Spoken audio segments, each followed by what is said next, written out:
Welcome back અને હવે વાત કરવી છે આપણા ફાસ્ટ ટ્રેક પર દોડતા તંત્રની, કારણ કે સરકારી જાહેરાતોમાં આપણે સાંભળ્યું છે ને ગુજરાત એટલે ફાસ્ટ ટ્રેક પર દોડતું તંત્ર, અને એમાં પણ રાજકોટનું તંત્ર તો સૌથી ફાસ્ટ ટ્રેક, કારણ કે જે ફૂડ વિભાગ નમૂના લેતું હોય છે એ નમૂના લેવામાં આવે ગણેશ ચતુર્થી ઉપર, અને એનો રિપોર્ટ ક્યારે આવે?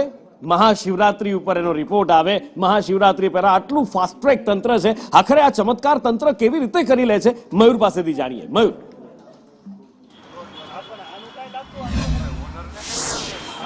નુપુર, આરોગ્ય વિભાગ દર વખતે નમૂના લે છે અને કહે છે કે સામાન્ય દિવસોની અંદર માત્ર 15-20 દિવસની અંદર જ આ નમૂનાનો રિપોર્ટ આવી જશે, પરંતુ આશ્ચર્યજનક ઘટના ગણેશ ચતુર્થી આસપાસ લેવાયેલા નમૂનાને લઈને બની છે।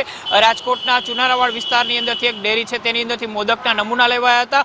નમૂના લીધા ત્યારે પ્રાથમિક રૂપથી જ લાગતું હતું કે આની અંદર કલરની ભેળસેળ હશે, કારણ કે ચોકલેટ ફ્લેવરના નમૂના હતા, પરંતુ આખો જે મોદક જ્યારે નમૂના લેવાયા ત્યારે એમ કહી શકાતું હતું કે આ મોદકની અંદર કંઈક ને કંઈક ભેળસેળ હશે। પરંતુ ચમત્કાર એ થયો છે કે ગણેશ ચતુર્થીના સમયની અંદર લેવાયેલા નમૂના છે એનો રિપોર્ટ હવે ઠેઠ આવ્યો છે। દિવાળી વીતી ગઈ, નવરાત્રી વીતી ગઈ ને હવે ઠેઠ એનો રિપોર્ટ આવ્યો, અને રિપોર્ટ આવ્યો છે કે એમાં સિન્થેટિક કલરની ભેળસેળ છે।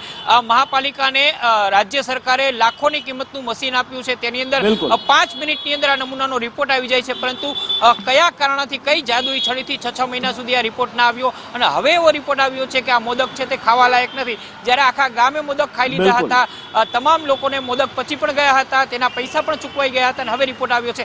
મહાપાલિકા હવે કોર્ટ કેસની કાર્યવાહી કરી રહી છે અને દંડ થાય એ પ્રકારની પ્રક્રિયા હાથ ધરાશે। પરંતુ સૌથી મોટો સવાલ એ છે કે ફૂડ શાખા, કે જેમની પાસે જવાબદારી હોય છે કે અયોગ્ય ખોરાક લોકો ન ખાય એ પહેલા જ તેનો નાશ થવો જોઈએ, પરંતુ અહીંયા બેદરકારી છે સ્પષ્ટ રૂપથી જોવા મળી છે।